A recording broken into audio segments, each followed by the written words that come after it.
Hello, I'm the Resolute Cartographer, and this is the 149th video of my Fallout 76 Surveyal series, and here we are at the Mountainside Bed and Breakfast. Now, there have actually been changes made to this place with Wastelanders, so unfortunately we missed what it was like before, but we're going to get to see what it's like inside now. I actually experienced this place 5 times earlier today. There are a couple of nice NPCs inside and some not so nice NPCs inside.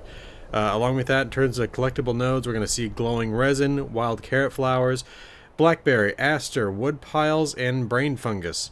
Alright, why don't we just go ahead and start heading in. Collectibles, a couple of bobbleheads, a magazine, a recipe, and an armor mod. So, this place was a nice bed and breakfast before the bombs, and we'll see what it's like on the inside now. Alright, we got Juliette there, and right over here we got Hubert. Let's talk to Juliette. Hi.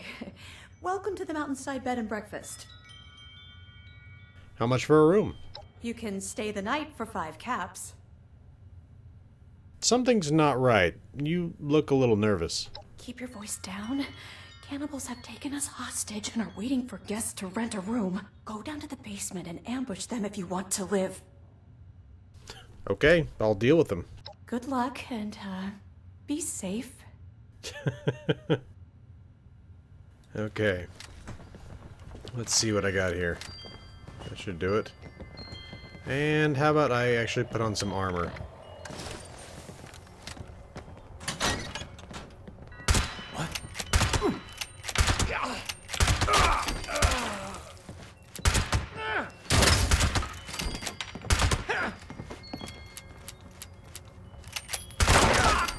There we go. The cannibals have been dealt with, but this is their lair down here, which is pretty nasty. Some junk, we got some hanging bodies. Along with that, I think that's the gourmand symbol behind it, which is perfect because these guys are cannibals, just like the gourmands. Hey, another bobblehead. Now, important thing to note. This area down here is only going to be accessible basically the time you come in here to kill these guys. After that, it's going to seal up and it's going to be inaccessible. And we're going to talk about another issue with that when we get upstairs, but take a look at this. They've got the repair bobblehead here. A Tinker's workbench, but again, you won't have access to this after this time, so that's unfortunate. We got some ammo there, a good amount of lead, and these are things that I've included in my loot list, but obviously, again, if you can't get in here after the first time, you're not going to be able to get to these things later. Chainsaw as well for disgusting and obvious reasons. So, let's head back upstairs. Okay, and Juliette is cowering behind the desk. I thought I was going to die. And she'll be doing that for a while now. Behind her, and it's probably going to be inaccessible at the moment because she's cowering like that, but if you come back you'll be able to get to it, is a level 2 safe. And that can also be opened with this comet terminal. We'll come back to that though. I was going to point out the other safe first. Here's Hubert. I had no choice. They were gonna kill me. That voice sounds way older than he looks, but I don't know. The other safe is right there. Another level 2 safe. Okay, so just a desk, a little office here for them. Maybe this is the business center. Coming down here, we got some supplies, bathroom. Okay. Porch with broken off railings out here. Let's head back up here. Got the kitchen that he's sitting in. And this little closet. Now, this is where I found the armor mod right here. Okay. This recipe shows up here fairly common. Not this specific recipe, I mean, but a recipe shows up right here. Along with that, let's see. Be careful. I'm sure there are more like them out there. Okay. Come back over here. I thought I was going to die. I know. There is a bobblehead that spawns right here. Okay. Let's see. Oh yeah, brain fungus right there on the wall. And let's just review here where we are exactly. Right in through the front door. There's the front desk, kitchen, and the little office back over there. Little bathroom here too. There we go. Door wasn't opening for a second. We got the Herald Supports Quinn Carter here. I'm not going to read that because we've read it many times before. But we can take a look at this terminal here. I'm sure there are more like them out there. Okay. Rex Meacham and Kate Levitt. Rex and I both had a lovely time at your establishment. It was nice to get away from the New England area for a while and take our minds off work. The meals were delicious, the room was cozy, and the atmosphere was romantic. The worst part of our stay was having to leave. I thought I was going to die. I know. Thanks again, and we wish you the best of luck. I'm just going to take those out in the future. Sandy and Sheila Hubert. To call our stay simply pleasant would be an understatement. I wanted to surprise Sheila for our anniversary, and the staff bent over backwards to make it all happen. It was absolutely perfect. The nearby path up to the scenic overlook is not to be missed. So quiet and tranquil. You'll feel like you're all alone in the world. Overall, A++. And the unhappy folks, Xander and Sophia Bernard. Finally, a place to lodge my complaints. First, the walls were so thin I could hear conversations and other unmentionable occurrences, and the rooms adjacent to ours. Second, the food was never prepared exactly as I asked. I gave the chef a complete list of exactly the ingredients I could stomach and how to prepare them, and he obviously ignored it. Last, I need to give you people a lesson in etiquette. When a guest arrives at an establishment spending the outrageous amount you're charging for a room, you always offer to carry their bag so that comment full. What an ass. London Buckley and Brianna Reese. Such a perfect getaway for two. Had a great time. We will recommend this place to everyone we know. I mean, the fact that everyone else's is positive leads you to believe Xander, well, not even just because of what Xander says specifically about his diet, but I think he was not a great person. We spent our honeymoon at your gorgeous bed and breakfast. We're from New York, so the clear air and the quiet was a nice change of pace. Thank you for providing my wife with the flower arrangement. That was a really nice touch. We really have nothing bad to say about your place, so we give it a 10 out of 10. We've already booked a room for summer 2078. Can't wait. Callum and Darlene Howe. Very good, but wish liquor was free. Oh well, okay, I guess. And Finley Turner and Nina Dixon. If anyone reads this, we were here when the bombs hit. Finley was hurt pretty bad from the debris, so I'm going to try to take him to the nearest hospital. I don't know how to get there, and the car doesn't work anymore, so we'll try on foot. I think it's a long way, but I can't just leave him here to die. I miss my family, and I hope they're okay. Wish us luck. Yeah. Sad situation there at the end, but there was some good comedy there with Xander. Let's head upstairs. Okay, we got this little living room parlor area here. You can find a bobblehead right over here sometimes. And then along with that, I've been finding a bunch of jars of royal jelly every once in a while. Like, not every single time that I've come here, but it's weird. Multiple jars of royal jelly, and I can't tell you exactly why. So this door is locked, and I could pick that. But along with that, we could actually go down here, and right here on the counter, bed and breakfast key. So, did I see something over here? No, okay. It was a pepper grinder. I thought it was a tipped over bobblehead. There we go. So this is the room you can rent, I suppose. A couple of crappy mattresses. Got a fisherman's hat there. Some junk lying around the room. Golf club there in that bag, by the way. That's a weapon. You can come in here. There's some Med-X. I've also seen this be Mentats before, so this is just a general med that spawns right here. Along with that, you got a toothbrush, some toothpaste, bucket for, I guess, filling the tub. I don't know. Okay, that pretty much covers this room. If we come back out here, this is inaccessible. And I'm going to try to show you what this looks like on the outside. And it seems to me that this is... I don't know why that's inaccessible. I can honestly say that. So, first of all, you got some leather right there, and they got a tanning rack right there. But let's go to camera mode here. And if we come up here, there's nothing blocking the door. There's no chain or anything like that. Along with that, there is actual, like, loot up here. Not a huge amount, but some. Like binoculars there. Really difficult to actually... There you go. Now you can see them. Along with that, there's an ammo case, and I've seen some 38 ammo lying on the ground next to it. Got another ice maker, a grill. There's junk. There's no way to get up that. Or to get in there, up there. So, anyway. Anyway, let's head up here. Wild carrot flowers there. If we come over here, we got this little pavilion where you got a locket, a bottle of wine, and some flowers.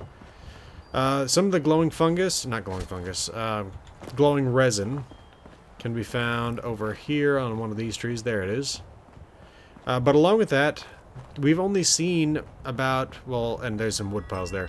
We've only seen about half of this place because I don't just include the actual house itself that this bed and breakfast was hosted in. First of all, there's a little balcony up there on the roof. It's almost impossible to get to unless you're messing with jump settings in the Private Worlds version. So I'll show you the roof real quick. Nothing really to see. Occasionally there's a bottle that spawns next to that chair. Alright, so again, the other half of this place, we follow this path, and it starts to go up. And I include this as part of this place, this scenic overlook up here that we're going to, because there's no other place that this really accesses. There's nowhere at the top that it goes. The actual path to get to it is behind the bed and breakfast itself, so it almost seems like it's actually a part of the bed and breakfast, but the cost that would be associated with building this thing would be ridiculous because of just the sheer amount of reinforced concrete that's involved in building this. Little picnic area over here. We got this lady and her gnome that she loves so much. If we can go up that way, or we can come up over here. There's the keycard convoy going by over there. Okay, little picnic right there. Keep going up. Sore all over. Yeah, I keep forgetting that there's a settler or a wanderer that spawns up here. All the way out here? Let's keep going up here. Raiders don't have a chance. I'll make sure I alter the description to include that. There's also this young woman here.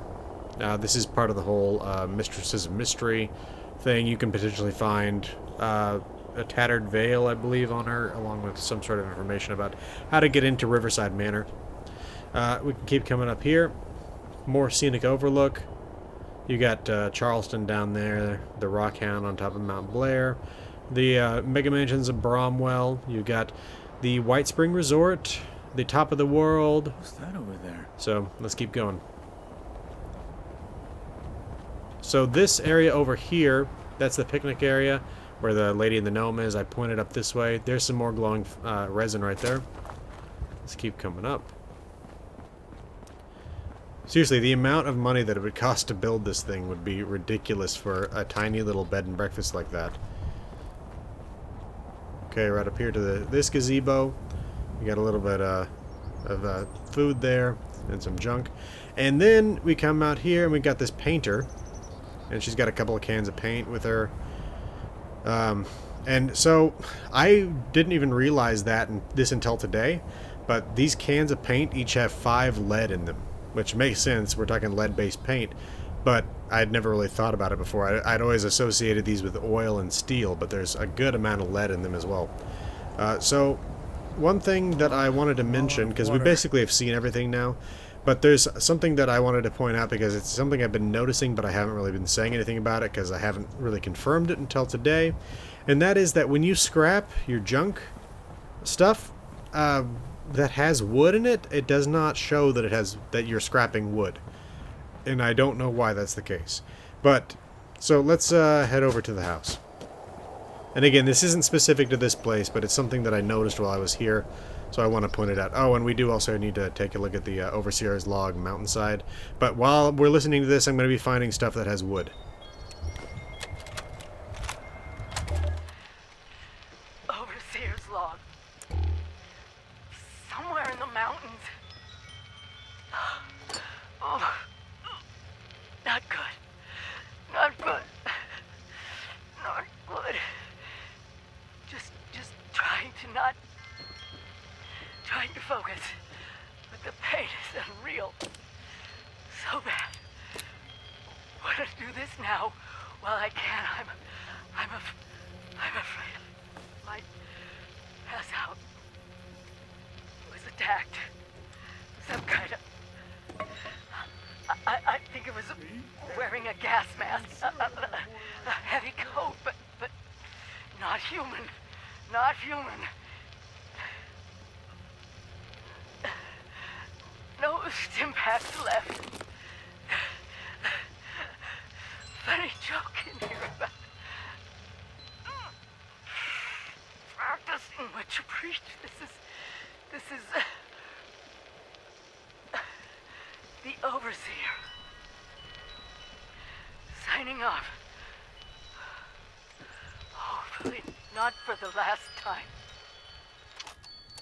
So it looks like this is where the Overseer tended to some of her wounds. Well, anyway, let's see if that basement's still open, because we can use the Tinker's workbench to scrap some stuff. Otherwise, I can bring in my my survival tent. Let's grab pencil there. Okay. So I've got ball peen hammer. So first of all, let's take a look at this.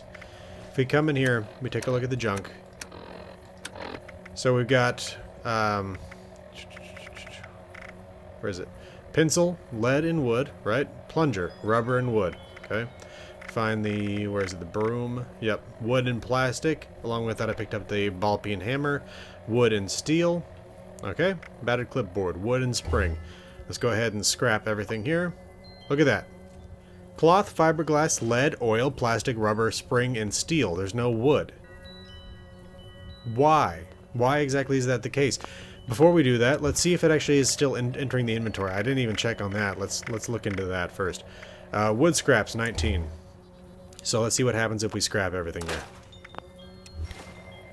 Okay, see, we're still getting the wood scrap, but for some reason it's not actually showing up in the component view when you're scrapping things. So I don't know exactly what to say about that. I think it's some sort of minor bug. And again, it's something that I've basically noticed in the periphery of my attention. I don't know if anybody else has noticed it, but anyway, I think that'll do it for this location. I'll show you the full list of all the junk you can find here. Oh, sorry. Almost forgot. There's actually, I didn't point out the magazine location, which is right here. Alright, now we'll look at the full list of all the junk. Okay, well, this has been the Irresolute Cartographer. Thanks for watching. I'll see you again next time.